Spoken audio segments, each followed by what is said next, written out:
ليه ظلم؟ يعني ظلم شديد أنه ينظر إلي بمنظار أتعامل مع هذه الدولة وتلك على أساس طائفية. أنا شيعي ولا أتنازل عن هذا وأعتز به. وقلت في أول زيارة أيضا حتى في إيران مع السيد الخامنئي الله يحفظه، قلت أنا شيعي وأنا عربي وأعتز بانتمائي العربي، وأنا إسلامي وأعتز بالانتماء، بس أنا عراقي فوق كل هاي الهويات. أنا عراقي. أنا مع السعودية، نعم السعودية عندها مذهب وهابي، أنا شيعي، أكو فرد تكفير، مذهب الوهابي يكفر الشيعة، هذا موضوع. لكن أنا عراقي ومسؤول عن دولة، الدولة بها سني وبها شيعي وبها مسيحي وبها مسلم. وحينما أتفاعل مع دولة مثل السعودية أتفاعل على أساس سياسي مو على أساس مذهبي. ما تغير عندي المبنى في قبولي بأفكار الوهابية التي تكفر المسلمين، ما تغير.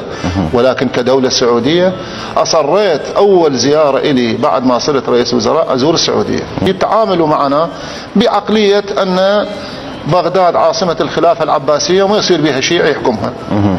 طيب. ثانيا أنه شلون المالكي يعدم صدام حسين.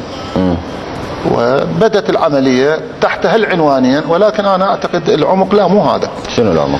العمق السعودية تعتقد بأن الفرصة يعني فتحت أمامهم لكي يكون القرار العربي بأيديهم. والعراق دولة محورية ولديه قدرات وطاقات. أنا حتى لما إجاني سعد الحريري يتوسط فيما بيننا قلت له أنا أرحب بيك بس ما تقدر تغير. قال لا أنا ابن رفيق الحريري وشوفني راح أغير. راح وما قدر يريد. دكتشيني اجى وقلت له ما تقدر تغير. بطريوس ودا بوش.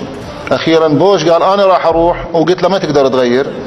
سألني بوش لما رجع قال هذا الرجل تحدثت وياه، شو هذا رجل كبير، شنو القضية، ليش هالموقف العدائي؟ قلت له هذا لحد الآن يتنفس قضية عمرها 1450 سنة صارت بين المسلمين. قال عجيب. قلت له نعم. فأنا حاولت كل المحاولات وكل اللي اجوا. قلت له السعد الحريري قلت له قل للملك عبد الله، يقول المالكي أنا ما محتاجك ببشر، عندنا الحمد لله طاقات وكفاءات وشعب، ولا محتاجك بأرض، ولا محتاجك بنفط، ولا محتاجك بعلاقات خارجية، ولا محتاجك بأموال. إنما محتاج فقط إحنا عرب، أنتم عرب، إحنا مسلمين، أنتم مسلمين، نتواصل فيما بيننا، نتعاون بدل القطيعة.